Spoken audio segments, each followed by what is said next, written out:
talked about the 10%, and Rob, you recall the 10% story? Um, A just little a bit, yeah. Yeah, just a quick one on that. I flew with an FO at one point later in my career at Sandpiper, and he had an attitude not unlike the one of the Mr. Macho you were talking about earlier. So here he was on the flight line, and he's like, "Wow, I've been here almost 2 years, and I haven't upgraded yet. This is BS, and I put my application out to every single major out there, and no one's calling me, and it's because I'm a white male." And I was like, "Wow, wow, okay." So I just kind of let him dig his own hole, and about second leg of the day on the first day of flying, I kind of looked at him and I said, "Can I give you some advice?" And his ears shot up and he was like, yeah." I'm like, "I'm gonna guess that you've been flying with senior captains here at Sandpiper." And he's like, "Well, yeah, yeah, I can hold a line. I'm flying with senior captains." I said, "Yeah, I can tell because you sound just like them. You're complaining about how long you've been here, which is a blink of an eye in the grand scheme of things." I'm like, "What, are you 20 something?" And he's like, "Yeah." I'm like, "So you got 40 years in this industry, you're only on your first two?" Um, okay.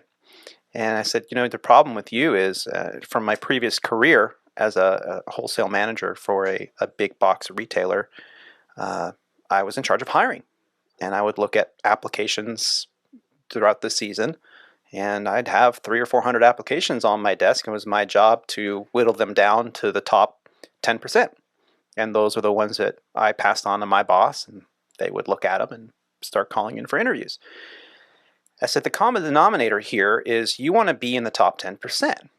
And what that means is your application, in reference to aviation, if you have the hours and the experience, well, hey, that's great. Anybody can have the hours and experience. And I'm going to venture to guess that the majority of pilots out there looking for work have more hours than you. So, okay, you met the minimum qualifications. Good for you. But you're in the 90 percentile, meaning most of the people are just like you. Now, it's the 10% that I would pull off the stack and put on the short stack. Those are the people that have all the little extra bullet points, the volunteering, the human resource experience. Maybe you're a line pilot, maybe you're a CFI. It doesn't matter. If you're doing all the little extra things, working in the office, trying to learn what that actually entails, how to run a company or a business or charter operator, are you in the flight department? What are you doing? And yeah, some people think, well, you're just you know uh, uh, drinking the Kool-Aid. And it's like, well, that's easy to kind of be hypercritical of someone saying that they're just for the company. It's easy to put that label on someone, but what's not easy is to constantly be learning and constantly moving forward. As you mentioned, Andy, a little earlier, you're constantly looking at the next step in your profession, in your career. We've all three of us here on the show today can say that we've been in that tier of that 10% where we've worked in the office or we've done the check airman duties where you're basically an instructor for the airline to make sure that everybody's get their paperwork in order and they're ready for IOE and ready to be out there on their own. Those responsibilities are the extra effort that you need to show in order to really have a successful progression. Now, you don't need to do it. You could get along just fine, but now you're in line with everybody else. So to be in that top 10%, the fact that I saw that in you in a blink of an eye on a turn when we first met, I was like, man, this guy's sharp. It really does put you in that category. And I know you're humble and you're like, but it's true.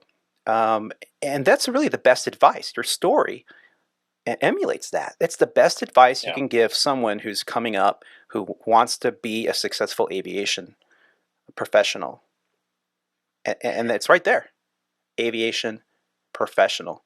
You got to give it your all. You got to do that extra stuff. You got to volunteer your time. You've got to not be afraid to learn an aspect that's going to be a little more work, and it could be a jeopardy event for you. but it puts you in that position to be invited to be an assistant to the VP of flight, to be invited to do something that may not even have a title, but at least that's that bullet point that you can put on your resume that in the future, when you're out there, there's a downturn and maybe you're looking for another carrier to fly for, that's what they're going to look at. Yeah, I think, Tony, you make very good points there. And I think one of the things I want to emphasize is that I didn't do these things where I had a checklist that I said, okay, I need to follow this and then that and then go here and then do that.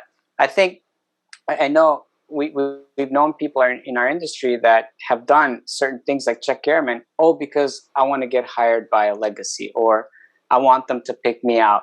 So they've done it for the wrong reasons. And a lot of times it may not work out the way they planned it. So I think, at least for me, they turn kind of into hobbies and challenges that I pursued. It's not that if I check this box, I'm going to get X, Y, Z in return. And I think I do this on most of my things, on anything that I do in life. And of course, some reward would be welcome. Of course, everything that we do is we want positive outcomes, but it may not be the case. And at the end of the day, I'm happy with what I did because I enjoyed it, or it was something that I undertook for personal reasons, and not to get recognized or to make more money. Or I truly feel that if you do something that you enjoy and you're passionate about, the money will later come. And most people follow the money first, and then they find out that it doesn't work out the way they do.